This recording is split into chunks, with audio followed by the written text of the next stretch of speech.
Assalamu alaikum wa rahmatullahi wa barakatuh. In the name of Allah, the most gracious, the most merciful, who has bestowed upon me this opportunity to be able to share with you some lovely Ramadan treats from all over the world with the variety of exotic and unconventional foods.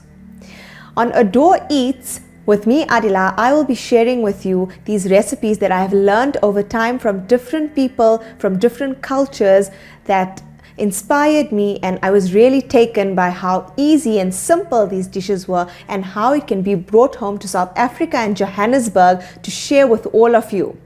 So today I will be making something from all the way in North India and Karachi, which is very close to home for me, so definitely one of my favorite dishes and a must-have at all our Ramadan tables. So this is something that is often used also in South Africa, and I've seen now adapted with a favorite called as with pani puri and chaat. So they call it chaat masala here. The original name for this dish would be Chana Pati. So chana means chickpeas, which is either bought, it can be bought in a tin, or you use the original ones and you boil it. I've seen in South Africa with the chaat masala that they often use samosa par, the dough that is used to make our samosas, and they fry it and use it. I for one prefer the original, so I stay away from that. I do incorporate a bit of sweet and sour taste with my tamarind and lemon juice and chilli, but I still keep it to my very standard, mostly because I like to incorporate health benefits in my Ramadan meals, especially for iftar, which consists of my red onions with antioxidants, my yogurt, which is very cooling and rich for the system, especially after fasting an entire day. So let me bring down my ingredients. This requires zero cooking time, but obviously if you have your dishes prepared from before, I think the hunger is getting to me this Ramadan, and especially when I'm cooking things that remind me of Karachi or India, I cannot imagine, I just stumble on my words. So I pre-cooked my chickpeas, so you just need to bring them to a boil, but it's easily available at Woolworths, Pick n Pay, Checkers in a tin. So it says chickpeas in brine, which is very easy, just needs to be drained and added to a bowl. I then cubed up my potato, which I boiled. I also keep these ready because in Ramadan, when it's closer to iftar, you just want to be able to mix your ingredients together and allow that time for ibadat between your asr and maghrib. So just before your maghrib, you're able to just combine your ingredients. So I'm going to be combining my chickpeas, so lovely and rich. I'm going to be adding my potato. I love potato in every dish. I mean, I feel so unfulfilled without a carb in any of my ingredients. I then add my red onion. But if I had to choose between red onion and brown onion, I think I would definitely opt for red onion. Apart from the health reasons, I feel like it has so much more flavor and it gives you more of a sting. I then have some red chilli.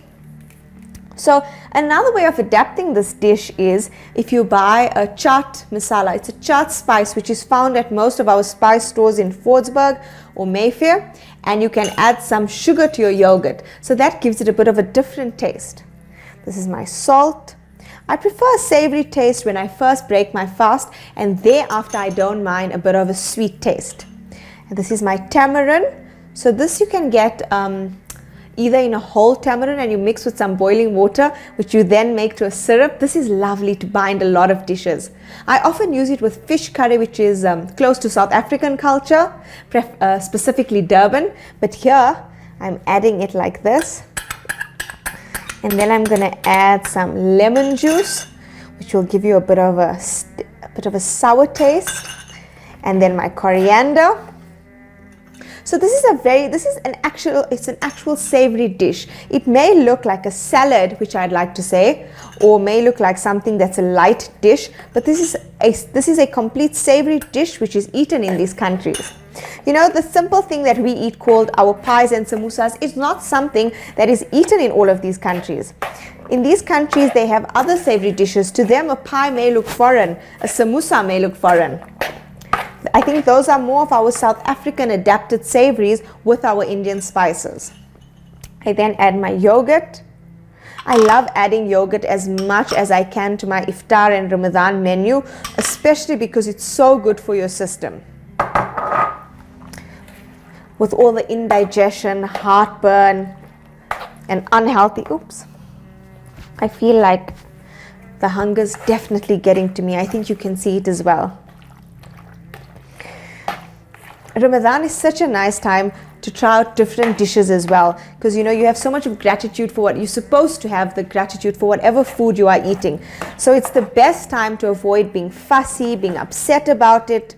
We just have to be grateful and appreciate what we have. The less fortunate in Ramadan, which we all make a lot of dua for, are fasting and suffering without the luxuries of being able to cook such tasty food in their homes. They break their fast with the bare minimum and are still content. I'm now going to dish out this lovely, and you'll notice the yogurt is what looks a bit different to the chaat masala that you'll often see, and the pomegranate which is garnished with in our South African dishes. The chaat, you'll see that the color and consistently looks a bit different because this is our traditional Chana chaat masala. So I'm going to add this to my bowl.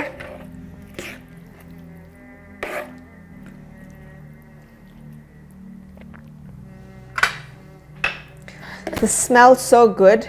I think the tamarind is what adds a real kick to your taste buds. Some sweet, some sour, and then after iftar to have something nice and sweet and soothing. I think a great accompany with this would be some fresh lemonade. Would go so well. I love my fizzy drinks, but I think in Ramadan I give it a good try to try out some fresh juices. So here we have our lovely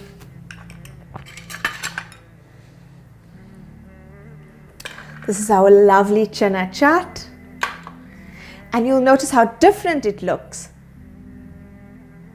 This took approximately, I'd say, 7 to 10 minutes to combine. Cooking time for my potatoes was 5 to 7 minutes. Cooking time for my chickpeas was 5 to 7 minutes. All in all, this dish would take 20 to 25 minutes with or without pre-preparing your potatoes and chopping your items. So this is my lovely dish that I'd shared with you.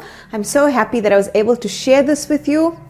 I'm so grateful to have been given this opportunity with Adore Eats with me, Adila, on Ramadan TV this month. I hope we all have a blessed Ramadan and remember each other in our duas, and especially remember the needy and underprivileged who aren't given this luxury of enjoying the luxury of whatever food they'd like in their homes. I hope you have a lovely Ramadan and enjoy iftars with your families.